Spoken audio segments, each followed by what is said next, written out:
Good morning everyone, Janie here. Welcome back. I'm so glad you guys are here.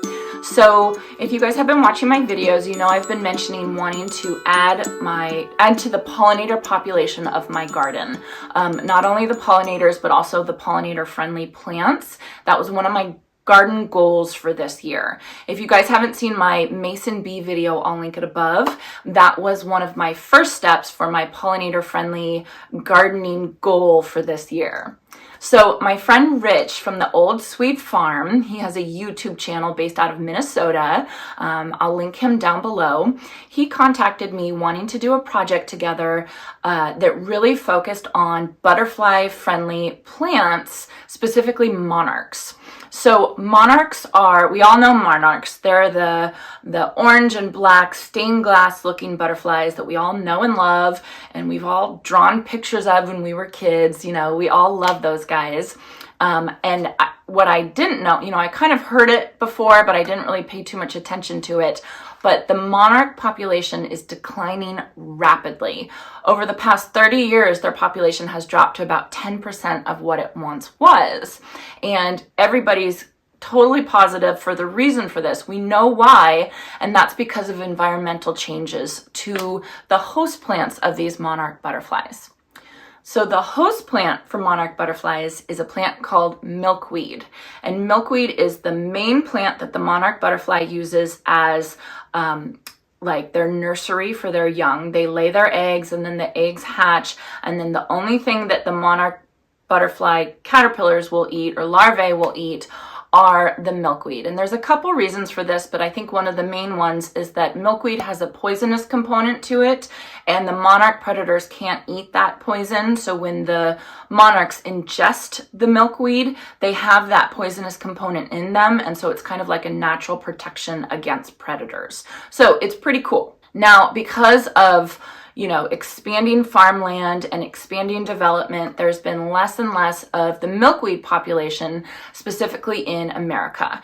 And monarch butterflies, they migrate every year from Canada all the way through America down into Mexico. So it's really important for this 2-month journey of these monarch butterflies. It's super important for them to have like way stations or rest stops, I think of it as, which are these milkweed plants that they can lay their eggs on. And if they don't have these milkweed plants, then obviously they can't reproduce and the populations decline rapidly. So what Rich and I wanted to do is we wanted to start a project to encourage all of you guys to join in. And that project we're going to title, yes, we're doing a hashtag. We're going to title it hashtag Milkweed for Monarchs 2022. And the goal of this project is to encourage everybody to find the type of milkweed that's native in their region, plant it out in the garden with the aim to create more beneficial environments for these monarch butterflies and hopefully increase their population. Yes, of course, 1 or 2 plants in one garden isn't going to do much, but when you multiply that and do more and more and more, it's really going to help the population of these monarch butterflies. So it's really easy to tell you guys just to go out and plant a milkweed plant in your yard, and there you go, you're done. It's not as simple as that though. There are like 100 different varieties of milkweed, and some of them are native to your area and some of them are not. The monarch butterflies, they call them generations. They basically are different populations that migrate through different areas of the United States. And those different generations prefer different varieties of milkweed. So it's super important that you know what variety of milkweed is beneficial for your area and your generation of monarch butterflies that come through your area. So how do you find out which type is best? You can obviously go to your garden center and ask them and see, what variety of milkweed would be best to plant in your garden. How I did it, and I think one really good way, is going to this great website called monarchwatch.org. On that website, you can just go through, find your area. They have a map of the different regions of the United States. Click on that, and then it'll tell you all about the milkweeds that are native to your area, will thrive in your area, and the monarch butterflies will love in your area. So I will link the address to that website down below as well. So I live in Northern California. and actually all of California is the same type of milkweed. And the main two varieties of milkweed that I found are showy milkweed and then also narrow leaf milkweed. So these are the kinds that are going to thrive in my area. One of them obviously needs more water than the other. You know, there's small differences between the two, but the idea is that if you find the variety that's native to your region, the monarch butterflies are going to use that as a nursery and appreciate your efforts. So my plan is I got these two different kinds. I actually got these from a local garden center here in town. I could have gotten these online, but I knew that picking these up at the local garden center, I knew I had the right kind because they only had the kinds that were native to my area.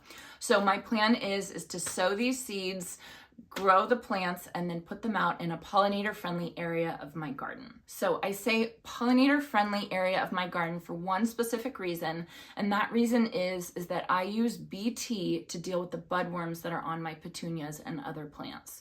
Now, BT is it's a natural chemical that's derived from the dirt, and all that kind of stuff. It's fine, but it is poisonous to monarch caterpillars. So obviously, if I was to come through and spray BT on a windy day on my petunias that were close by the milkweed, the BT would go over and it would get on the milkweed, and then all the effort of putting milkweed in my garden would be for no reason.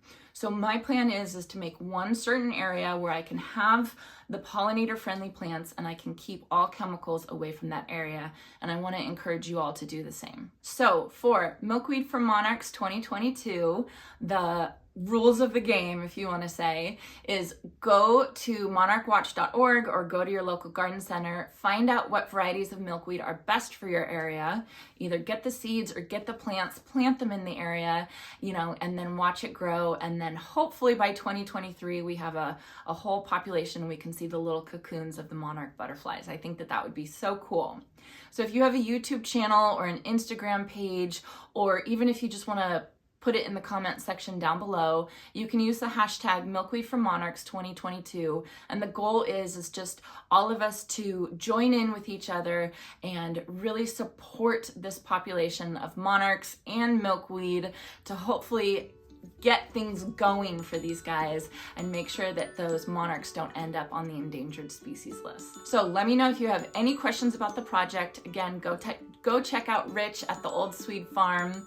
If you guys enjoyed this, please consider subscribing, and I hope you all have a chance to get out into your garden today.